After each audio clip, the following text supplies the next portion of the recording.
Assalamualaikum warahmatullahi wabarakatuh. Teman-teman, pada malam hari ini kita sudah berada di wilayah Kalidawer.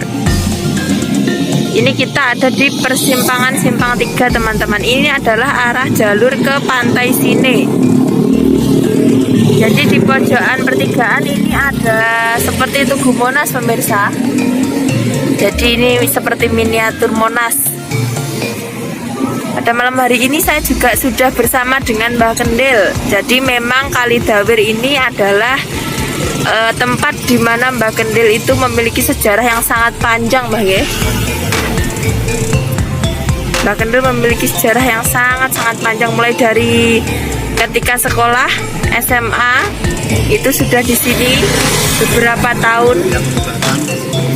Kemudian waktu sudah dewasa pun kembali lagi ke Kalidawer untuk buka praktik pengobatan paranormal, dan akhirnya Mbah Kendil yang bernama asli Tejo Bintoro ini mendapatkan gelar atau mendapatkan namanya yaitu Mbah Kendil.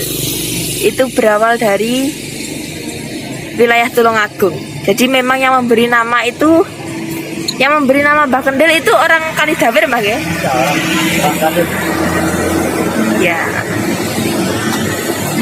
Mbah Kendil mungkin ada pesan-kesan yang mau disampaikan.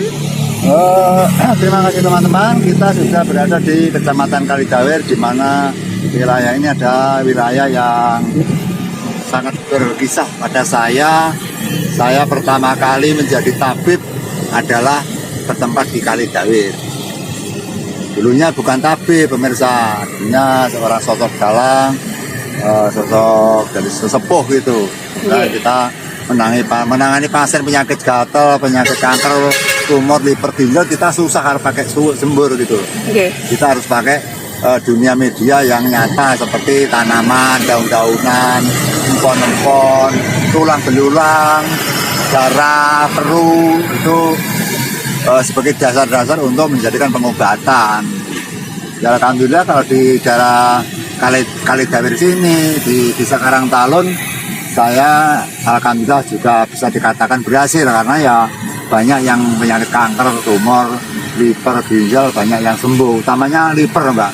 Penyakit liver sungguh banyak sekali yang sembuh.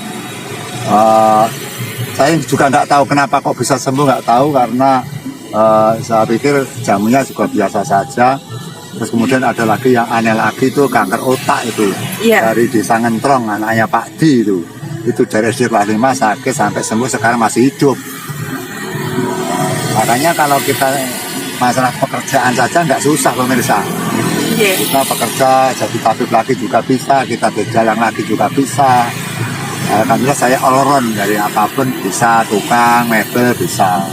Tapi semuanya saya kurangi, kita tua, kita ya menerima rezeki apa adanya, seadanya. Nggak ngoyo lagi, lah. Yang penting kita bisa makan gitu aja lah. Kita bisa makan, kemudian tiap hari bisa kecukupan, sudah cukup. Jadi hidup di dunia tidak harus jadi orang kaya raya. Yang penting adalah yang jadi orang yang baik, yang selalu berbakti pada orang tua, berbakti pada bangsa, berbakti pada Tuhan. Terus kemudian kita ingat bahwa suatu saat nanti kita mati.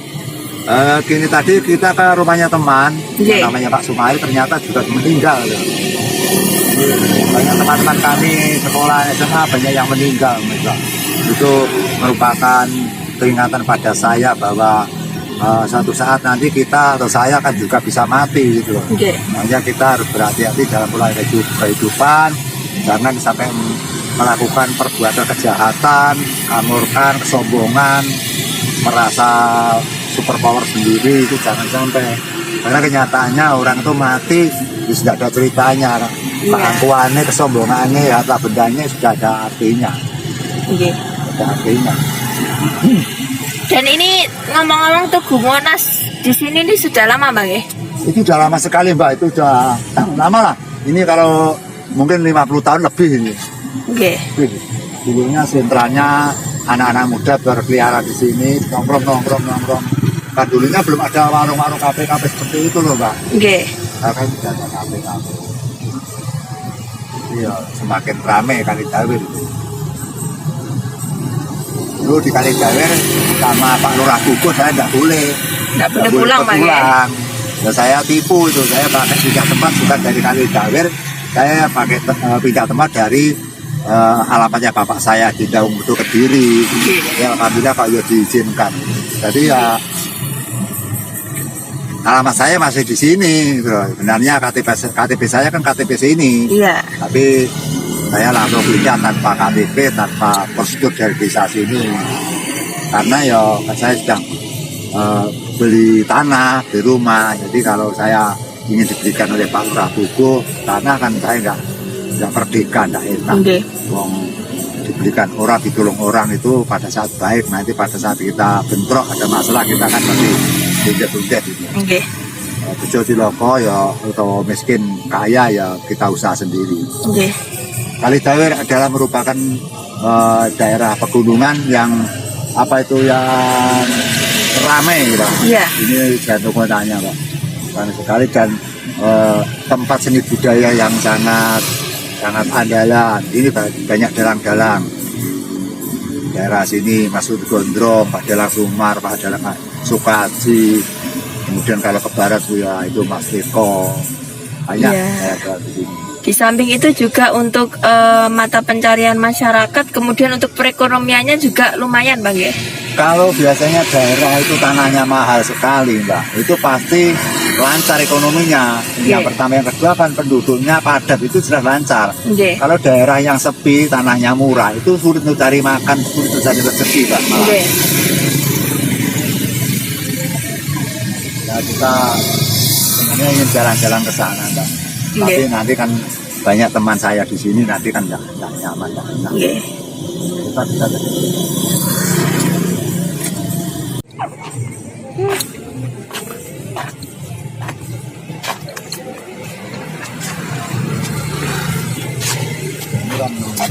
warung-warung atau kios-kios, Mbak. Iya. Setan-setan untuk acara anak-anak bermain apa itu HP. Pemuda-pemuda yang tongkrongan lah, yang ingin melekan malam, mungkin lihat konten-konten, lihat hiburan di HP, lihat TikTok. Jadi anak-anak bersandar santai-santai di HP itu, Pak. Iya. Itu kalau malam minggu ramai sekali. Iya. Ramai sekali. Nanti setelah di sini kita langsung menuju pulang, Mbak ya. Oke, sambil nanti melihat-lihat, Mbak, kalau misalkan ada tempat-tempat yang perlu kita liput mungkin. Jadi kita langsung. Jadi kita acara pada malam hari ini sedikit nyantai, Mbak ya. Nyantai ya. Kita sebenarnya juga ada program untuk penelusuran. Tapi waktunya belum ada. Karena ada teman-teman, Mbak, kok nggak pernah penelusuran, Mbak, nggak pernah pengungkapan gitu. Ya, kita nanti pasti pengungkapan, pasti ke tempat tinggi, tapi belum waktunya itu, teman. Nanti kita masih bikin film si kayak serial Ken Arok itu. Kita tadi kan ke rumahnya saudara kita, teman kita Mas Sumari kan ingin merekrut agar bisa main di film kita, toh Mbak. Iya. Ternyata dia sudah meninggal gitu. Jadi kita membuat film itu kesusahan daripada pemain, pemirsa. Pemainnya susah itu, cari yang benar-benar pintar atau menjiwa itu sulit untuk saat seperti ini. Gitu. Tapi nggak apa-apa, yang penting kita berlahan-lahan nanti kan sampai tamat lah, Pak. Iya. Masih cara Ken Arok nanti. Kita sudah di episode 4, Mbak. Iya. Semoga teman-teman jangan lupa nanti di subscribe dan terus disemak film kita atau konten kita. Itu sebenarnya bukan film, Mbak, hanya konten saja atau hanya apa ya, sinema atau drama kecil, karena pemainnya juga hanya terbatas, kemudian untuk peralatannya, lokasinya juga seadanya gitu. Yang penting penonton paham dengan ceritanya gitu, kisahnya paham saja. Kalau kita mencari lokasi yang tepat ya kita jelasnya memerlukan dana yang sangat-sangat besar sekali, Mbak, karena namanya film gitu. Yang penting kita ya tujuan kita tercapai walaupun sederhana, yang penting bagi penonton akan menambah pengalaman, karena penyajian film kita Ken Arok itu tentu tidak sama dengan film-film yang sudah dibikin oleh film-film besar gitu, layar lebar, nggak sama. Kita lebih mengutamakan yang masuk akal itu, Pak. Gimana? Kita masukkan AK, kita juga pakai indra. Bagaimana kisah pada era dulu itu kan tidak hanya ngamur teori, kita Oke. juga pakai indra batin. Seperti apa ya kira-kira kurang lebihnya gitu loh. Jadi kita nggak tahu pastinya dulunya zaman Ken Arok seperti apa, nggak tahu. Kita hanya meraba-raba saja. Yang penting poin-poinnya, baku-bakunya tidak hilang gitu loh. Oke. Adapun tambahan itu hanya sebagai pelengkap hiburan aja gitu. Jadi bagi teman-teman yang paham sejarah, yo nggak usah dikomplain. Yang penting bakunya itu nggak hilang. Iya. Untuk adegan yang lain tambahan itu sebagai penghibur, adegan tambahan sebagai lauk-lauknya tuh Mbak. Iya. Ya, gitu. Mbak kita berikan kan, kita jalan-jalan. Nanti jalan-jalan karena malam nggak sudah Mbak. Oke. Besok Selasa siang datang. Oke.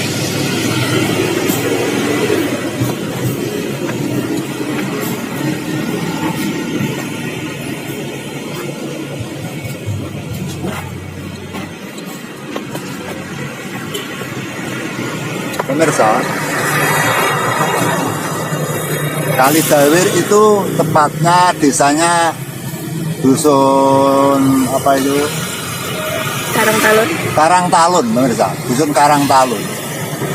Jadi pasarnya itu di Karangtalun malah. Tapi ini kan dekat dengan kecamatan Kali Dawir. Iya. Ya.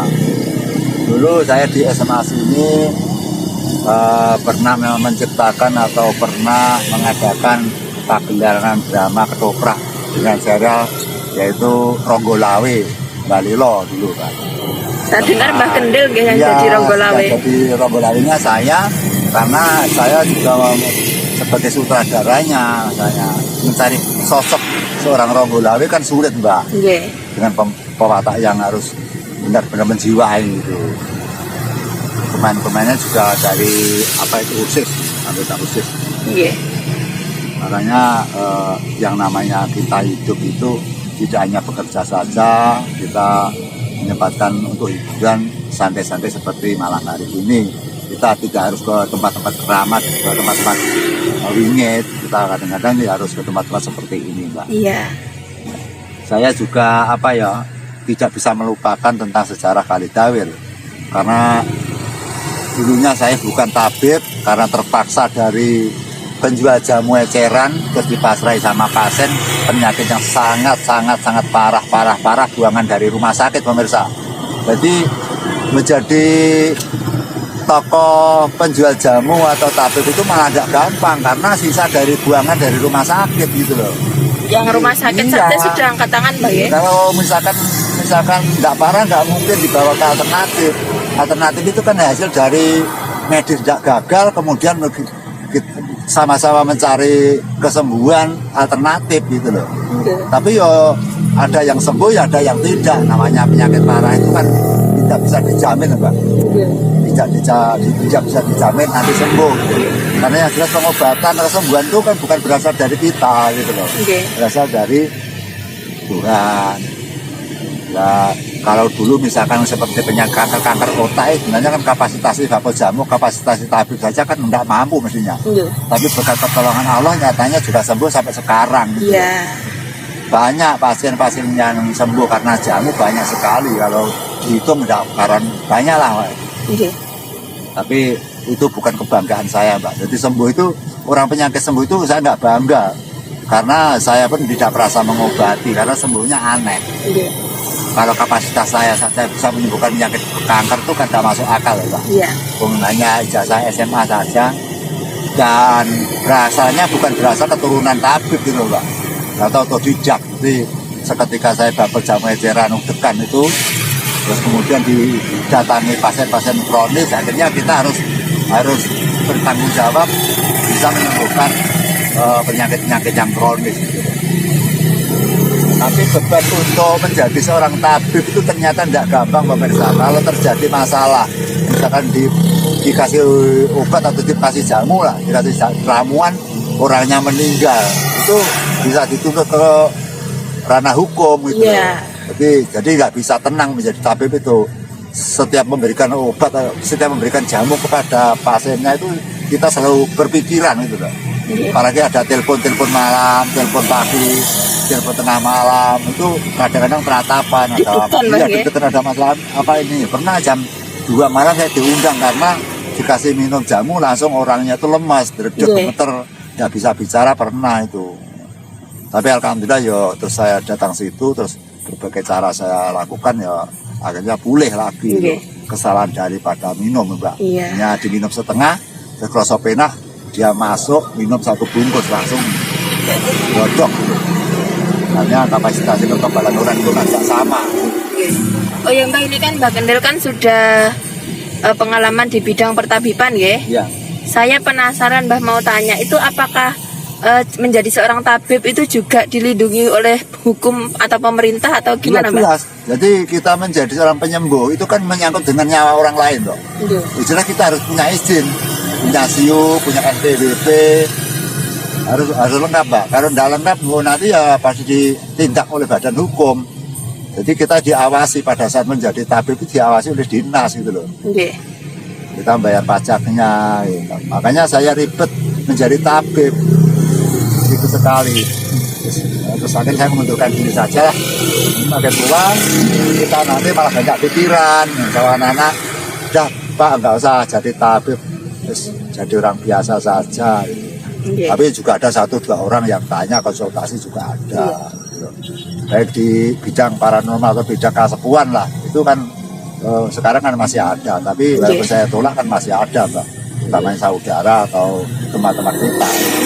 Tapi kita sudah tidak buka praktek itu Mbak, karena kita sudah capek Mbak.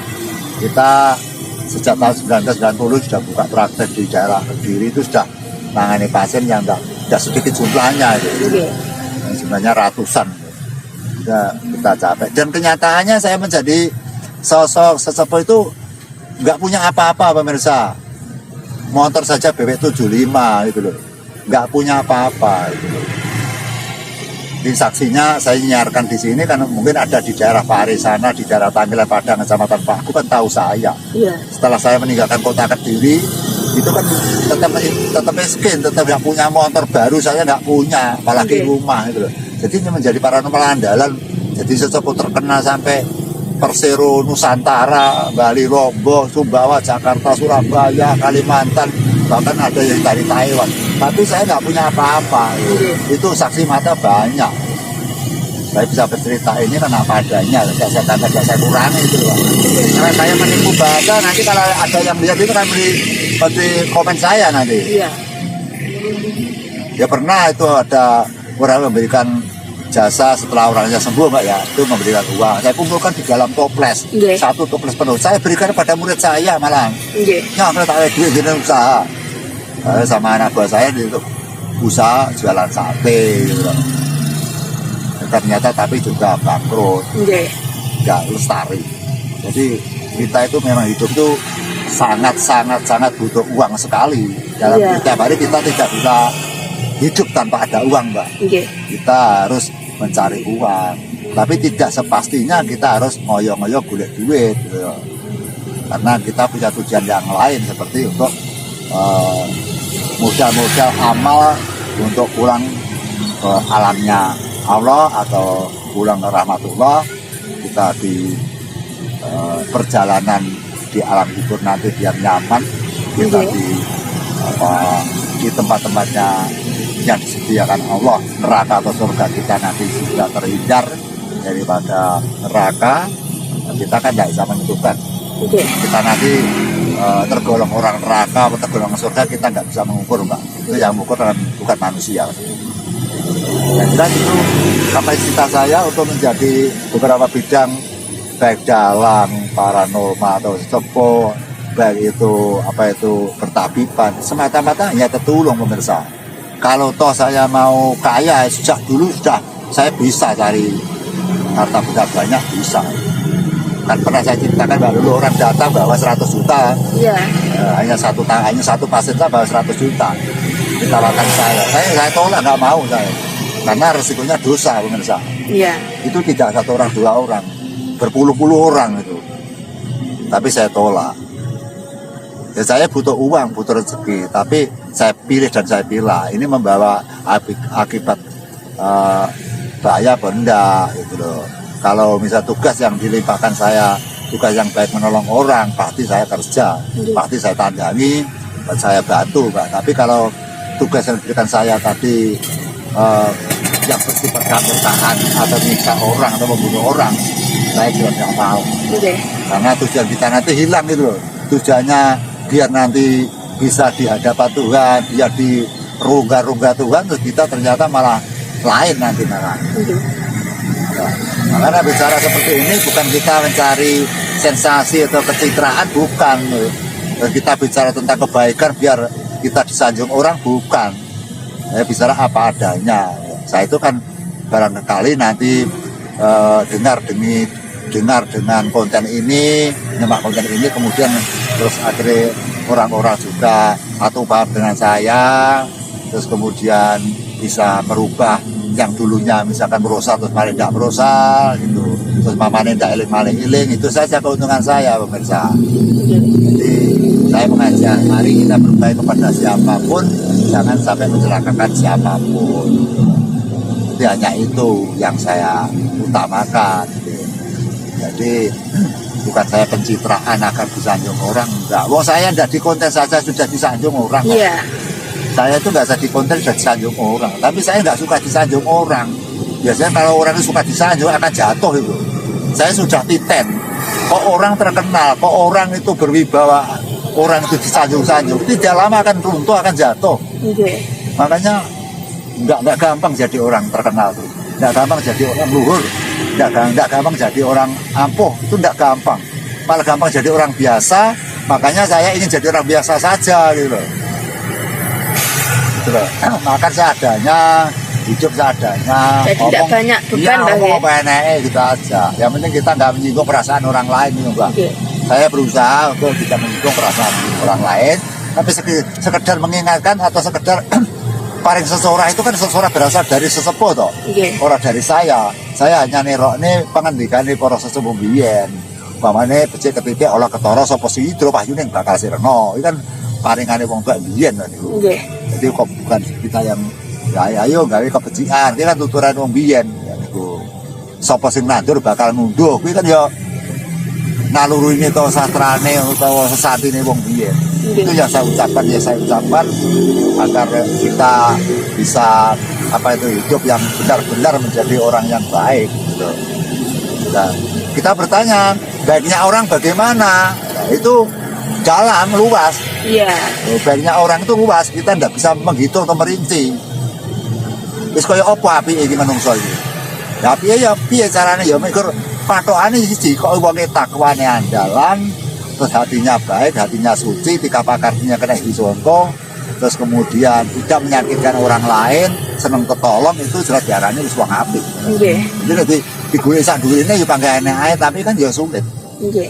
Wong ora natone wong ngene wis apik ora. Kalau biji ngono, siji kok bekti karo Gusti Allah atau bekti karo sing gawe urip. Lorone apik karo wong niku mawon pun tanggap saya. Nggih. Saya anggap sudah bagus.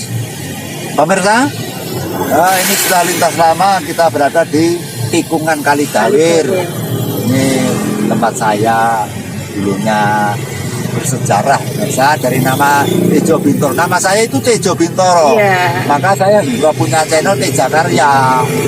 Kemudian saya punya channel lagi Kendil. Ya, dulu pernah dijuluki orang Mbah Kendil Jopo Montro. Itu orang lain yang menjuluki karena dia sembuh bukan karena jamu, karena doa gitu loh. Jadi nama saya Gelar itu bukan dari saya. Itu Mbah Darmo Sudar itu bukan saya. Okay. Orang yang mengasih. Mereka cukup sekian. Semoga hiburan ini ada faedahnya dan bermanfaat bagi kita semua. Wassalamualaikum warahmatullahi wabarakatuh. Sugeng rahayu kami.